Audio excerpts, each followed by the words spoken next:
Assalamualaikum warahmatullahi wabarakatuh. Hamdan wa syukron alaika ya Allah, wassalat wassalamu alaika ya Rasulullah, amma ba'du. Selamat pagi anak-anakku sekalian. Semoga kalian dalam keadaan sehat walafiat, tidak kurang apapun. Anak-anakku sekalian, seperti biasanya sebelum kita mulai pembahasan kita kali ini, mari kita awali dengan bacaan Al-Quran. Mudah-mudahan apa yang kita pelajari bermanfaat bagi kita semuanya. Biridhoillah. Al-Fatihah.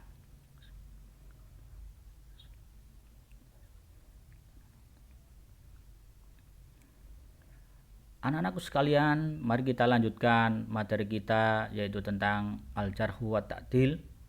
Pada minggu yang lalu kita membahas tentang cara mengetahui adilnya periwayat, ya, diantaranya yaitu karena populernya di antara ahli hadis.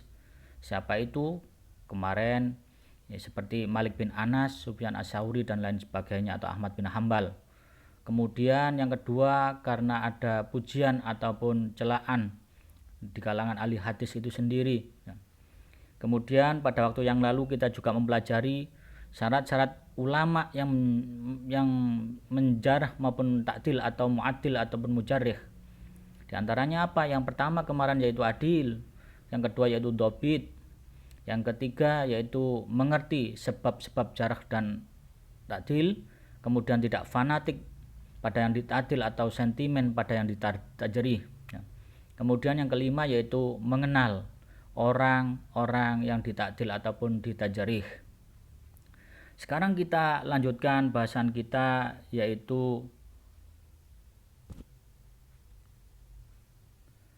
cara melakukan jarah wa ta'dil, ya. Yang pertama yaitu orang yang melakukannya itu harus bersikap jujur dan proporsional. Ya, artinya yaitu mengemukakan keadaan periwayat secara apa adanya.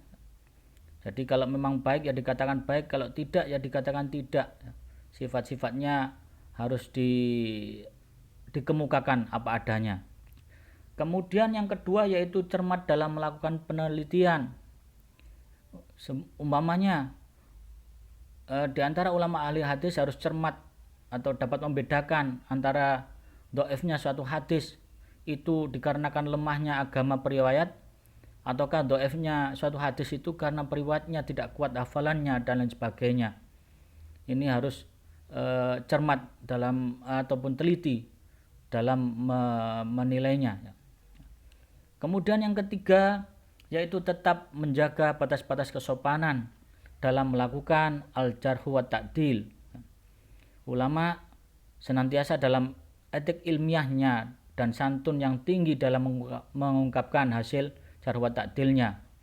Bahkan untuk mengungkapkan kelemahan para periwayat, seorang ulama hadis cukup mengatakan tidak ada keteguhan dalam berbicara. Itu salah satu contohnya, yaitu tetap menjaga batas-batas kesopanan dalam al-jarh wa ta'dil. Kemudian yang keempat yaitu bersifat global dalam mentakdil dan terperinci dalam mentajrih, ya. Mentakdil kemana? Dalam memuji, mentajrih berarti mencela. Dalam mentakdil misalnya cukup mereka mengatakan si fulan sikoh atau adil. Alasannya tidak disebutkan terlalu banyak. Lain halnya kalau seandainya mentajrih, umumnya sebab-sebab al-jarhnya disebutkan. Seumpama si fulan itu tidak bisa diterima hadisnya karena dia itu sering teledor, ataupun dia itu sering ceroboh, atau dia itu lebih banyak ragu, ataupun tidak dobit, atau pendusta, atau fasik dan lain sebagainya, maka itu harus disebutkan semuanya. Ya, jadi sekali lagi, kalau mentakdil itu bersifat global, tetapi kalau mentajrih itu harus diperinci, ya. Mencelanya itu diperinci. Tadi dikatakan seperti dia itu teledor atau dia teroboh, maka harus diperinci seperti itu. Anak-anakku sekalian, sekarang kita lanjutkan bahasan yang selanjutnya, yaitu sebab-sebab seorang periwayat dikatakan majruh. Tentunya kalian sudah tahu, ya, bahwasanya periwayatan seorang periwayat hadis itu tidak sah ataupun tertolak Yang pertama itu adalah karena tidak adil. Tidak adil itu apa? Di antaranya yaitu bohong. Dia seorang pembohong, ataupun mutahamun bil kadbi, atau dianggap bohong ya. Karena seringkali dia itu hampir kalau berbicara itu bohong, maka ketika benar pun maka juga tetap dianggap bohong. Kemudian fasik, ya, sering melakukan dosa-dosa kecil. Kemudian bid'ah, mengada-ada dalam urusan agama, ataupun jahalah bi ahli ruwat, yaitu tidak diketahuinya keadaan perawinya. Ini salah satu sebab periwayat itu dikatakan majruh. Kemudian yang kedua yaitu tidak dhobit. Artinya apa? Seperti yang lalu tadi disebutkan, tergolong tidak dhobit itu apa? Karena faksul gholat. Artinya itu kesalahannya sudah terlalu, ataupun su'ul hifdi, yaitu hafalannya jelek, ataupun ghaflah, sering lupa atau pikun, ataupun kasratul auham, banyak persangkaan-persangkaan terhadap dirinya, atau juga mukhalafatus siqah, yaitu bertentangan dengan orang-orang yang lebih terpercaya. Kemudian yang ketiga yaitu tidak menjaga muru'ah ataupun tidak berakhlakul karimah di lingkungannya ya, ataupun di masyarakatnya seperti itu ya. Mungkin kalian sudah pernah tahu apa itu muru'ah ya, menjaga wibawa dan lain sebagainya. Sekarang kita lanjutkan yaitu tingkatan lafadz yang digunakan untuk jarh wa ta'dil. Yang pertama yaitu lafadz al-jarhu, lafadz untuk menjarh atau untuk mencela. Yang pertama, lafadz yang menunjukkan penilaian jarh yang paling ringan kejelekannya, yaitu fulanun layyinul hadis, si fulan itu hadisnya lemah ya. Kemudian fihi maqalun, artinya apa? Bahwasanya di dalam hadisnya itu banyak diperbincangkan orang ya. Tentunya di dalam hal banyak diperselisihkan dan lain sebagainya. Kemudian ada fi hadisi dhaifun, bahwasanya ada yang mengatakan oh hadisnya itu dhaif dan lain sebagainya. Kemudian yang kedua yaitu lafadz yang menunjukkan periwayat itu lemah dari segi hafalannya, seperti ada kata-kata fulanun dhaifun atau lahu manakir, artinya yaitu bahwanya di hadisnya itu hadis-hadisnya itu banyak yang mungkar dan lain sebagainya. Yang ketiga yaitu lafadz yang terang-terangan melarang hadisnya ditulis atau yang lainnya, seperti dikatakan dhaifun jiddan ya, hadisnya itu lemah sekali, atau fulanun la yuktabu hadisuhu, si fulan itu hadisnya tidak boleh ditulis dan lain sebagainya. Kemudian selanjutnya yaitu lafadz yang menunjukkan tuduhan berdusta, seperti laisa bisiqah ya, fulanun laisa bisiqah, bahwasanya fulan itu adalah tidak bisa dipercaya, atau yasrukul hadis, yaitu dia itu adalah pencuri hadis dan lain sebagainya.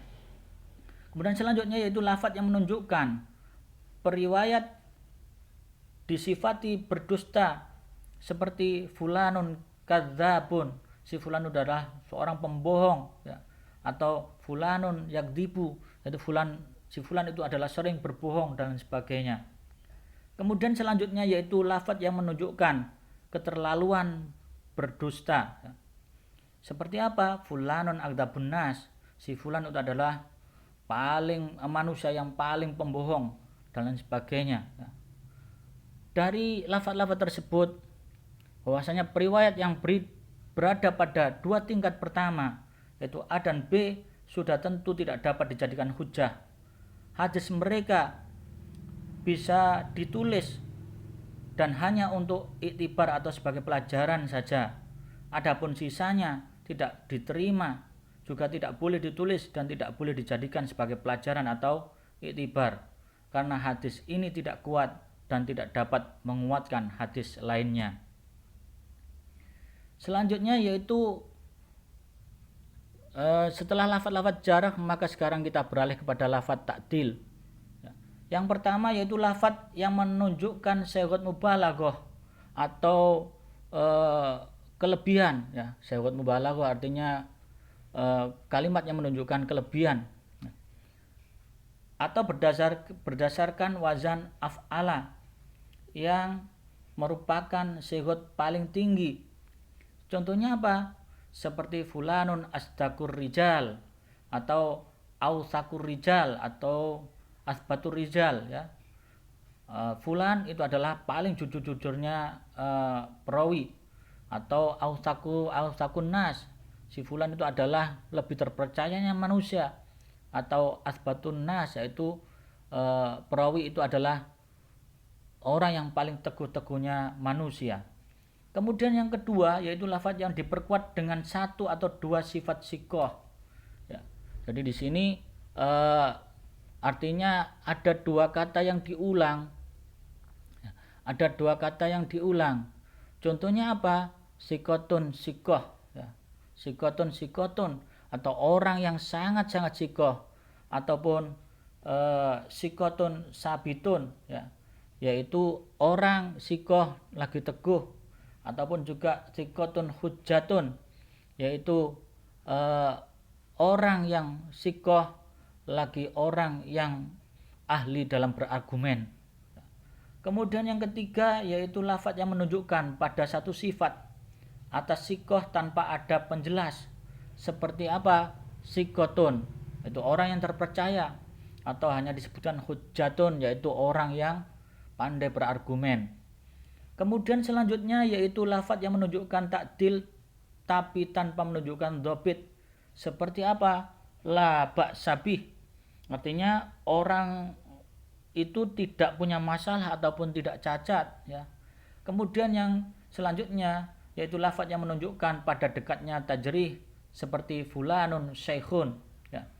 Menunjukkan pada dekatnya tajrih atau sifat yang tercela seperti apa? Fulanun syekhun, si fulan itu sangat tua renta sekali. Karena tua ini biasanya kan kita tahu banyak sekali orang-orang yang tua itu pikun ataupun ghaflahnya itu lebih banyak. Sehingga di sini lebih dekat kepada tajrih atau dinilai jelek hadisnya. Lafadz-lafadz pada huruf A sampai dengan huruf C periwayatnya dapat dijadikan hujjah. Adapun huruf D dan E periwayatnya tidak boleh dijadikan hujjah. Mungkin cukup sekian bahasan kita kali ini. Kurang lebihnya silakan nanti dicatat apa yang penting dari pembahasan ini. Cukup sekian pembahasan kali ini. Semoga ada guna manfaatnya. Kurang lebihnya mohon maaf. Wassalamualaikum warahmatullahi wabarakatuh.